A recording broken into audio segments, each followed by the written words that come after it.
Meta is expanding its AI training in Europe using public content and user interactions to better reflect the continent's languages and cultures. For more, we're joined by Dr. Karen Sutherland from the University of the Sunshine Coast to break down what's going on. What's the goal behind using EU public content and interactions to get Meta's AI speaking French? Meta's reasoning behind it is so that the outputs that it generates, that its users are generating using Meta AI, it better reflects their cultures and their communities to make it more relevant. Because we've all seen what happens, particularly in Australia, where we're using things like OpenAI's tools and Google and even Meta AI. It reverts to US spelling. It's trained on a particular data that is inherent in that country. So it's trying to diversify to make things more relevant, which is good, but it's taken a long time for Meta to be approved the ability to use the publicly available content on its platforms for this purpose. Okay, so how is Meta ensuring transparency and giving users control over their data? This is an ongoing discussion we've touched on multiple times when it comes to privacy and making sure they do it properly. That's right. So with the GDPR, they were granted approval for this, but only for the publicly available posts of adults. So they're not allowed to use children's posts, they're not allowed to use private messages or anything that people are posting when their profiles are locked down. And users can opt out of this in Europe. There is a function where they can opt out to stop this training happening on their data and their information. However, I researched this morning to find that it doesn't seem to be that it's the same case here in Australia. There isn't really an opt-out yet for us, so that's very interesting. Absolutely. No, we are not nearly as precious perhaps as our counterparts in the EU, but I imagine there'll be complaints as well. What steps though are being taken to stay fully compliant with the EU regulations? I know they love a bit of red tape. They like to take things very seriously.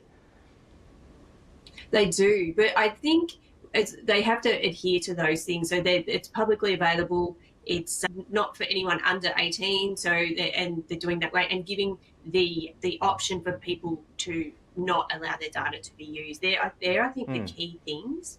And this has been going on. OpenAI and Google have been using European data for a long time. Yeah. But now Meta has won a case to be able to do it too. So it's not unheard of. But yeah, it's interesting that it took them this long to do, but at least they're not using copyrighted data, although they have done that too. Of course they have. It's almost like they've taken everything they need and now they're able to, now we'll do the right thing. That's right, they need more. And I checked too on the legalities around that. And so Meta doesn't own your content, but when you look at the terms and conditions, to agree to use its platforms, you've also agreed to let them use it in whatever way they want. So they might as well own it because, that's what you have to agree when you're using a Meta platform. Okay. Interesting. Yeah, very interesting. And of course, will remain interesting as we continue to use these platforms. But let's move ahead. A groundbreaking new study, Anthropic, has analysed over 1 million anonymised student chats with AI tool Claude.ai, revealing just how deeply artificial intelligence is now reshaping education. Let's continue this. Dr. Karen Sutherland, what stood out the most to you about how different students are using AI? Mainly the tasks they're using it for are for creating content. And then the next biggest use case was around analysing information. If you're setting an assignment for a student and they're just going to AI, they're not using it as a tool to help them learn, they're just getting them to do the task, that is a bit worrying. You still need to learn how to do the task, be competent before you give it to the AI. So then you can tell if it's a good quality or not, or it's made mistakes. Yeah, now something interesting came up on screen there. Can you walk us through the 4 main ways that students are interacting with AI? Problem solving, which is good. So that's a great way of using it because it's helping them unpack things. The creation of content. So this is where really they're getting the AI to create things relating to their studies. And so summarizing things like that, which is good. And then also this sort of iterative refinement. So getting feedback on tasks as well. So those sorts of approaches are really, really positive way of using it, but getting AI to completely answer the question and do the task for you, not so good. So I think one of the greatest ways AI can be used for education is to make things simpler in terms of concepts, breaking it down, getting a better explanation that you understand because everyone learns differently, and then getting it to break down how to do something and teach you step by step how to do it. It's really good at that. but just getting it to do the task and not learning anything is not a great use of AI. Absolutely. It'll be interesting to see how the next generation shapes up when it comes to their NAPLAN tests and whatnot. But what risks do you see around academic integrity and, of course, how institutions can address these concerns?